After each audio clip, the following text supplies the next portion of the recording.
Tommy and the Little Free Library.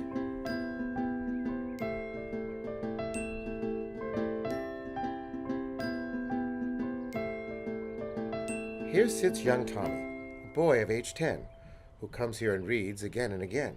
Every Saturday morning from 9 until 12, he visits, he sits, and into new worlds he delves. And though Tommy's content, his imagination abroad, he's lonely, for other kids think he's quite odd. You're still here? His neighbor Amber contends. Doesn't it bother you that you don't have any friends?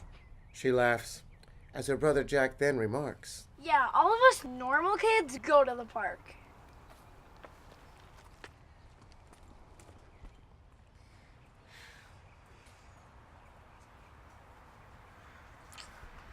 Yes, it does bother me. Tommy says with a sigh, and at that he begins to wonder just why the other kids all seem to think that he's strange, and decides that Maybe it's time for a change.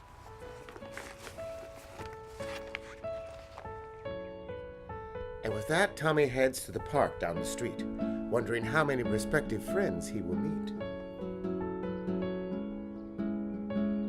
And he gets there and stares, a bit overwhelmed, and fears. This is quite far outside of my realm. Hey, pass it back. One of the kids shouts as Tommy looks down at the ball and he pouts. I guess it's worth a try. He says down to the ball.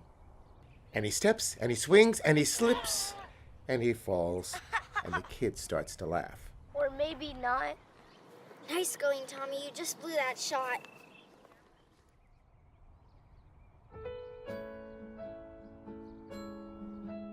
So it's off to the playset for this little boy, a place all the other kids seem to enjoy. Who wants to play? The floor's hot lava. Tommy thinks to himself. I should try it. I've gotta. So he walks right on over and says, How do you play? It's easy. one of the kids starts to say, You pretend the floor's lava and jump from tower to tower. So it's like we're inside Samuth Nower?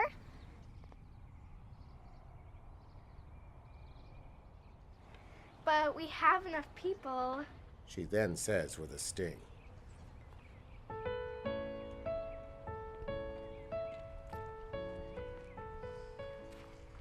Hasn't anyone read The Return of the King?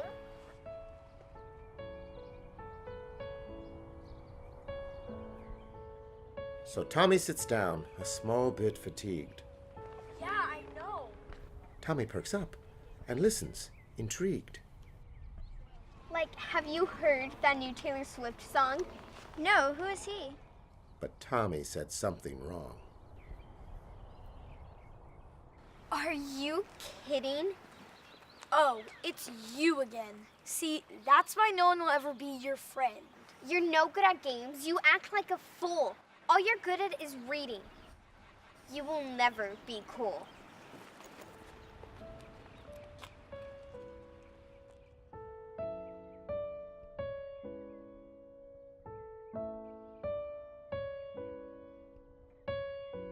Having decided that he will always be alone, Tommy goes back to reading, re-enters his zone.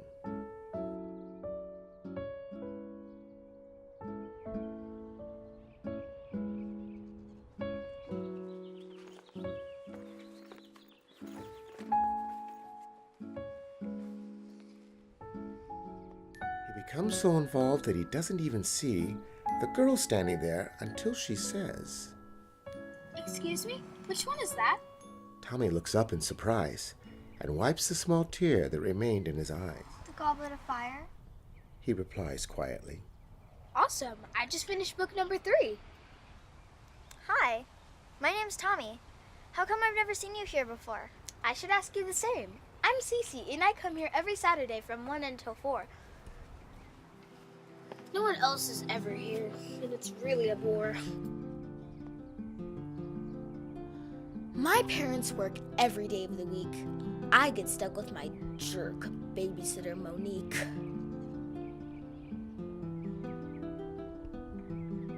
So one day, I snuck out and looked for a new scene. I come here to read by myself. It's routine, but it's still pretty lonely. Yeah, I know what you mean.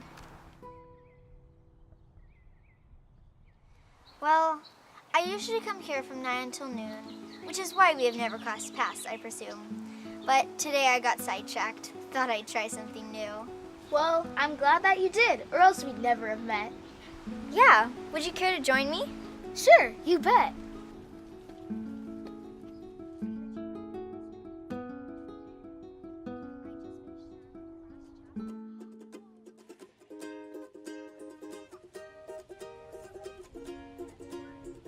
And from that day on, they met every week. And they read, and they shared something truly unique.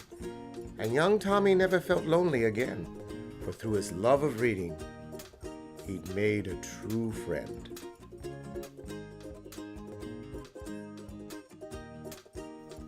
The end. Where did you learn to look insane without scaring everyone away, without so much as a second thought so far? Do they listen to what you say? I assume that you talk anyway. Do you know that I've been listening from the start?